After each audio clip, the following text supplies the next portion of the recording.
तो दोस्तों, passive voice की कड़ी में आगे बढ़ते हैं। हम लोगों ने प्रेजेंट कंटिन्यूअस और प्रेजेंट परफेक्ट टेंस का पैसिव वॉइस सीख लिया है। अब हम लोग आगे चलते हैं और पास्ट इंडेफिनिट या सिंपल पास्ट और प्रेजेंट इंडेफिनिट टेंस, चूँकि अपलोड नहीं कर पाया था मैं, इसलिए आज हम लोग प्रेजेंट इंडेफिनिट टेंस के पैसिव वॉइस को सीखेंगे।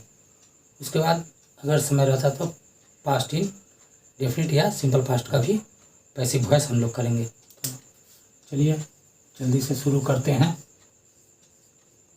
Without much अडो।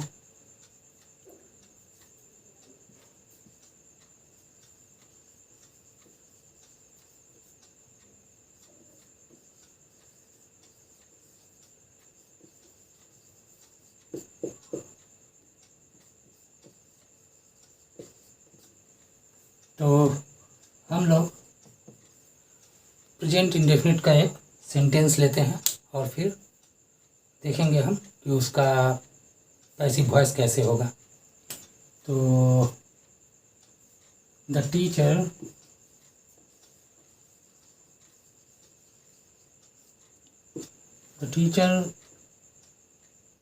Teaches me Hindi. चलिए, ये वाला वाक्य हम लोगों ने लिया। अब इसको हम लोग पैसिव वॉइस में बदलेंगे। तो जैसा कि पिछले वीडियो में मैंने आप लोगों को बताया कि पैसिव वॉइस में एक्टिव वॉइस से पैसिव वॉइस बनाने के लिए हम लोगों को सबसे पहले वाक्य से ऑब्जेक्ट को का पता लगाना होगा। वाक्य में ऑब्जेक्ट कौन सा है उसको पता लगाना होगा और ऑब्जेक्ट को पहले बाहर लाना होगा, सब्जेक्ट बनाना होगा।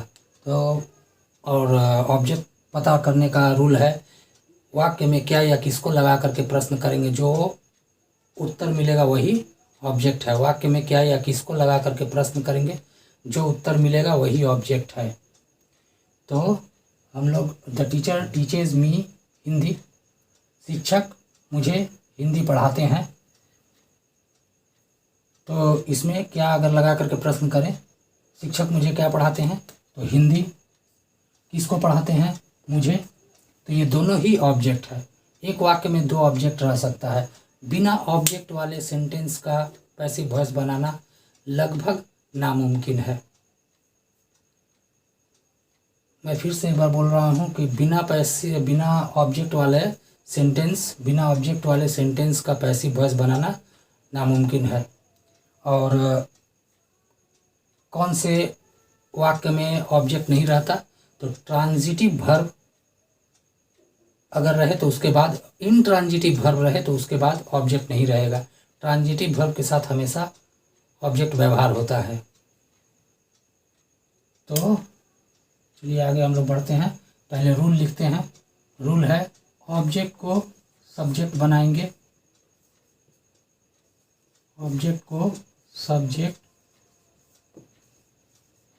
फिर हम लोग इज या एम या फिर आर का प्रयोग या व्यवहार करेंगे, फिर वर्ब का थर्ड फॉर्म का व्यवहार करेंगे, फिर बाई, और फिर सब्जेक्ट को ऑब्जेक्ट बना देंगे।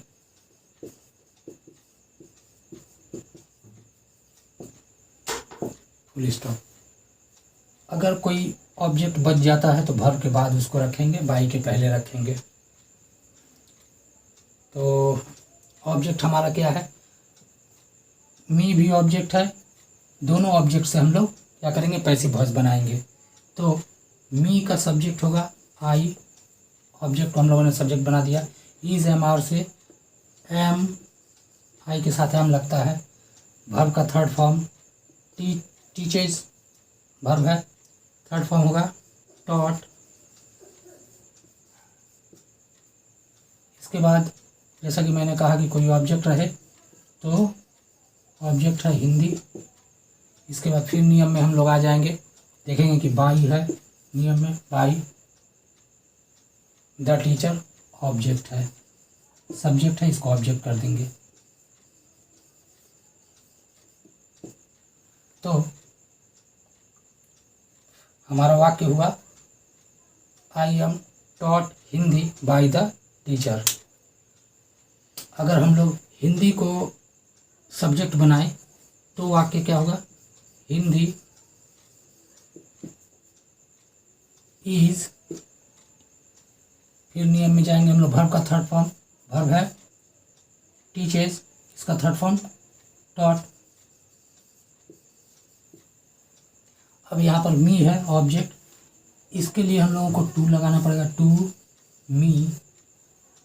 इसके बाद नियम में बाई, फिर हम लोग सब्जेक्ट को ऑब्जेक्ट बना देंगे, द टीचर।